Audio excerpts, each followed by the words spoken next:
No live show today, Monday at 2 p.m. Eastern, Talking Human with Wits and Weiss. I'm Mike Weiss, your host today. Hopefully, Wits will join us. And I guess it's Monday, and Mondays are odd days. And why so? Because Saturday and Sunday, you are out of routine, out of your structure. You are hopefully spending quality time with those that you love and enjoying yourself, rest and relaxation. I remember when I was in my 20s, it was the farthest thing from rest and relaxation. And the weekends, we went hard. And the expression was work hard, play hard.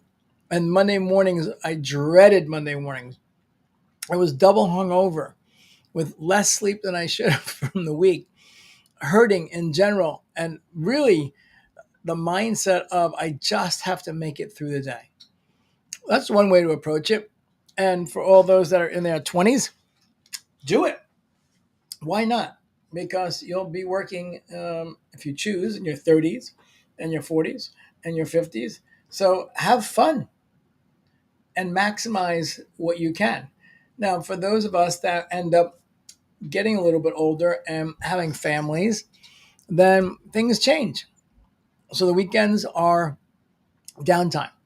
If you're an entrepreneur, and we know how tough that is, it's tough to get away from the computer. It's tough to go on vacation and just shut it down.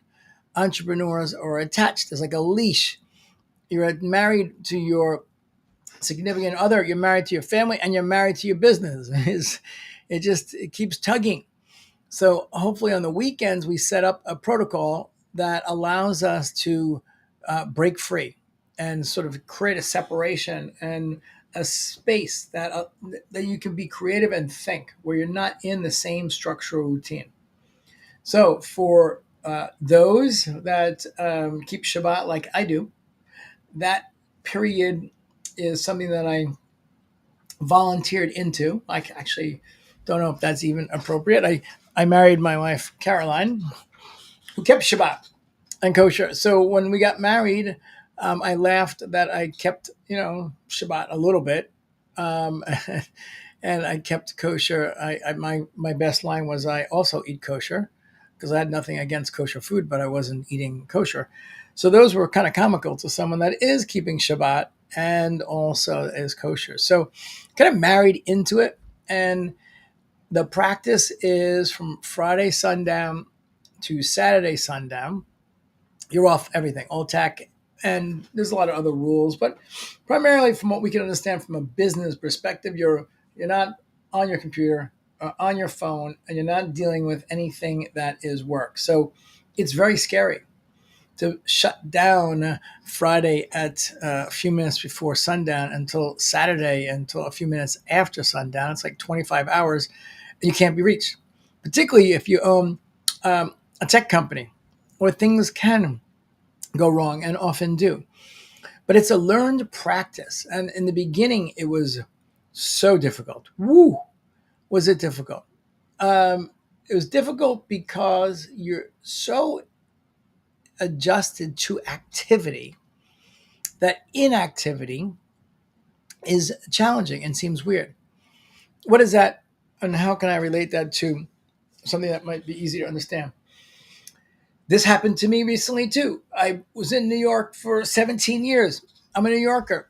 I love New York. And a lot of people that come visit were like, wow, it was great to visit, but I could never live here. The vibration of New York or any big city. And some of the vibrations good and positive. It's good. It's good energy. People are up to a lot of big things, but a lot of the vibrations not. It's it's dirty and stinky, and it's this high pressure, and there's a lot of this. I call it this like background noise. It's loud, but you get numb to it. I remember the first time my parents came to stay at the first apartment I bought in New York City. Um, I thought it was quiet. They couldn't get a good night's sleep because it was loud. And so we become numb to this vibration. And while you're in it, it's fine. because you don't realize it. And so when we work as crazy entrepreneurs, Monday, Tuesday, Wednesday, Thursday, Friday comes, it's the weekend, but we're still attached Saturday, Sunday, and we roll right into Monday, and we do this for week after week, for year after year. We're vibrating at this frequency, but we're so used to it, we don't understand or can't relate to a different point of view. That's a good way to describe it. So my forced keeping of Shabbat was torturous because I was just like, my fingers wanted to like pick up the computer and pick up the phone. I couldn't. It was like a child that gets a present but they can't open it, for 24 hours.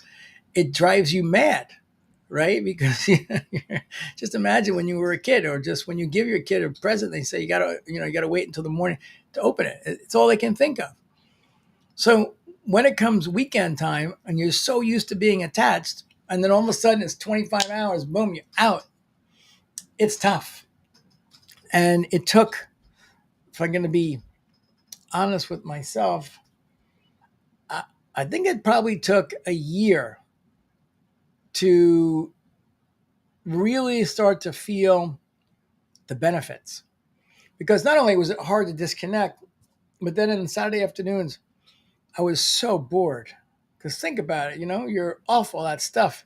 I was I was very bored, very bored. And I was just like, oh, this is like it's torture in a way, because it's so different from what you were used to. Now this was, I got decades of doing it the other way, and so this becomes pretty traumatic. So one of the things I would like to open up to is in the comments, put in some strategies that you use to disconnect from the continual pressure and schedule from entrepreneurial work. That's one thing you'll put in the comments. We'll get some comments going on that. Let me just see what we've got going over here. Yes. Okay. So put that in the comments. Now, following up on that, there was something that started to occur where I began to feel the benefit of basically disconnecting, and the what became the dread of like Friday was like this crazy race, 3 o'clock, 4 o'clock, 5 o'clock, just trying to get everything done, was now the preparation for peace. It flipped. Like I said, it didn't happen overnight. It took like a year. And then it was like, oh, I'm in this incredible space. I'm in this space with a community, a family, loved ones, kids. And then it became something that I really started to look forward to. Now, inside of that, of course, Shabbat, there's a bunch of other stuff going on, which I'm not going to get into. There's metaphysical energy you're connecting with, and it's a rejuvenation. It's a period of time to look back and see what you did from the prior week and make amends, and then get ready for the energy of next week. And it's attached to 52 weeks of the year. So every week there's a different meditation and a different thought process. And, how do we be better human beings? Talking human. Where is wits? I'm talking a lot of human here. Anyway, this disconnection then provides the opportunity to see things from a different perspective. Because and usually on Saturday night, I'm not rushing on there as well now, because it's like so enjoyable. I wait until the early morning.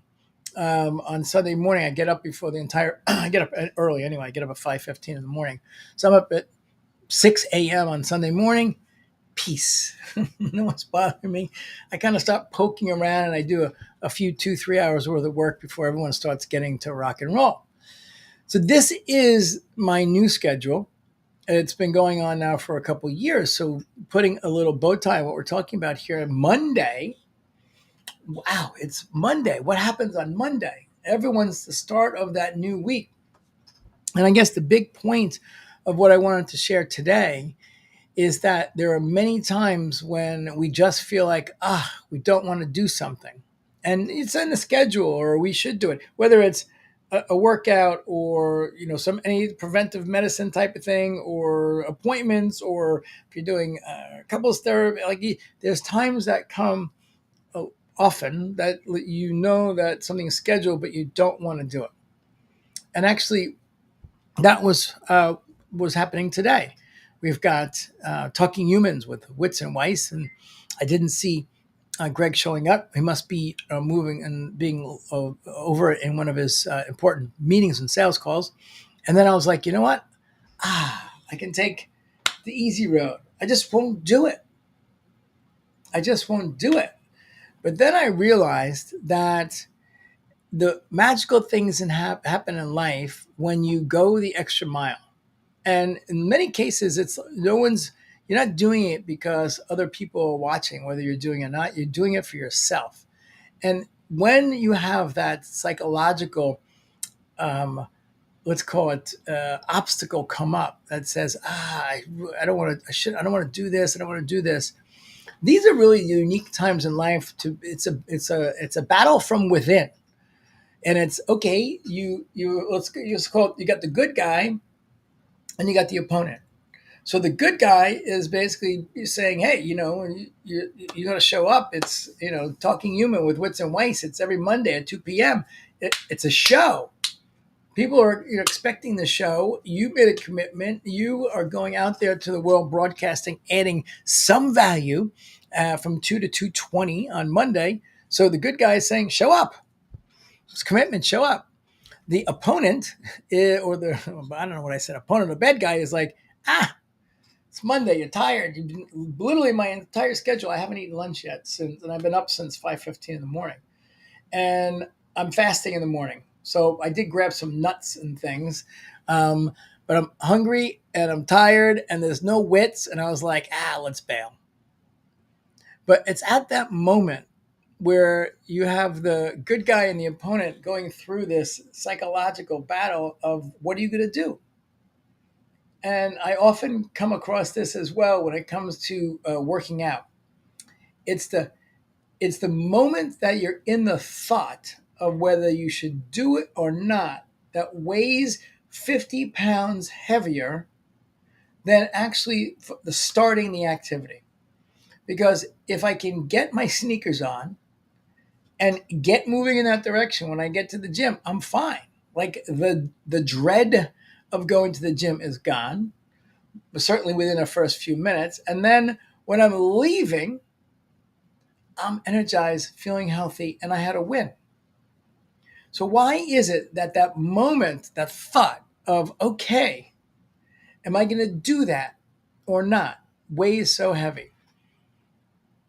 And I ponder this. I don't have any answers. It's just something to put out there, and we can have a conversation about it perhaps on next Monday when Wits is around, because he's magical when it comes to mindset.